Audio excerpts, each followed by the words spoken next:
We are, of course, watching the talks this morning. Investors are watching what body language they can glean from today's meeting. China is threatening retaliatory tariffs in response to President Trump's announcement that tariffs will go up to 25% from 10% on $200 billion worth of Chinese goods coming into this country. That's set to go into effect first thing Friday morning.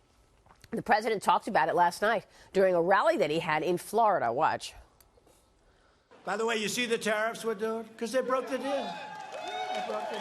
They broke the deal. They'll be paying, if we don't make the deal, nothing wrong with taking in over $100 billion a year. $100 billion. Under the previous administration, the United States lost nearly 250,000 manufacturing jobs. You remember that?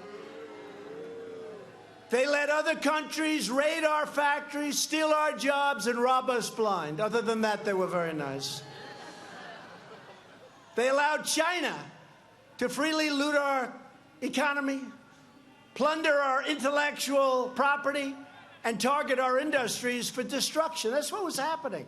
And look, President Xi is a friend of mine, great guy, but he's for China. I'm for the USA. I'm for the USA.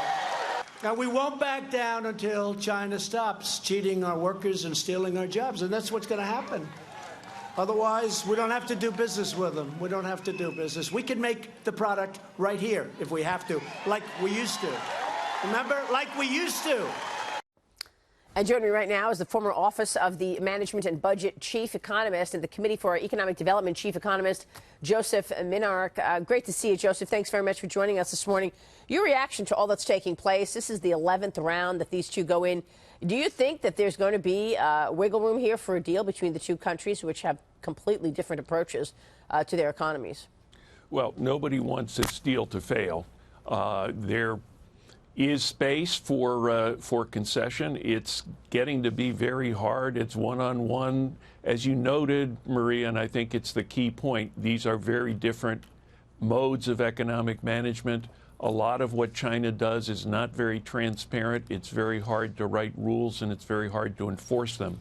And that's part of what's making this so difficult. Which is why that article from Reuters yesterday really was so stunning, but also very much apropos, saying that China backtracked on virtually every point on this deal, most notably the forced transfer of technology that the U.S. is telling China that you can't keep forcing companies to transfer all their technology over to a Chinese company when that company does business in China, and the IP theft. These are things that, I don't know, in my view, are cultural. So can you move the needle on that?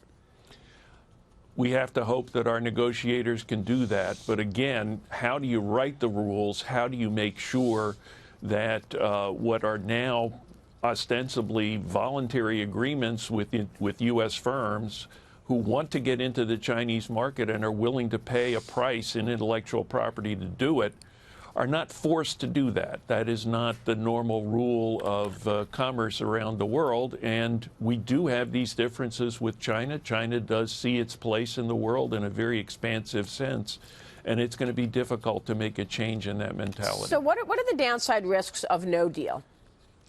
Right now, the U.S. economy is suffering.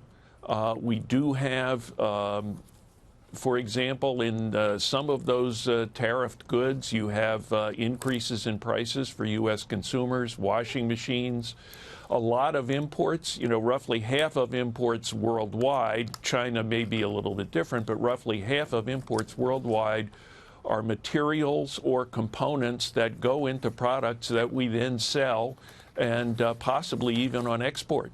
So the U.S. becomes less competitive.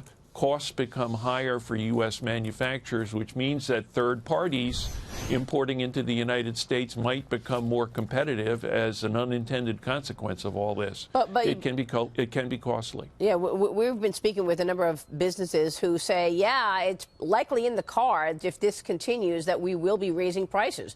We had the head of Trek bicycle maker, just the other day, who said, yeah, it is in the plans that we'll likely have to raise prices on bikes. So I guess if consumers are going to be faced with higher prices for all sorts of goods that they're buying, it's better to do it now while you're talking about 3.2% economic growth and a backdrop that is pretty strong in the U.S., right?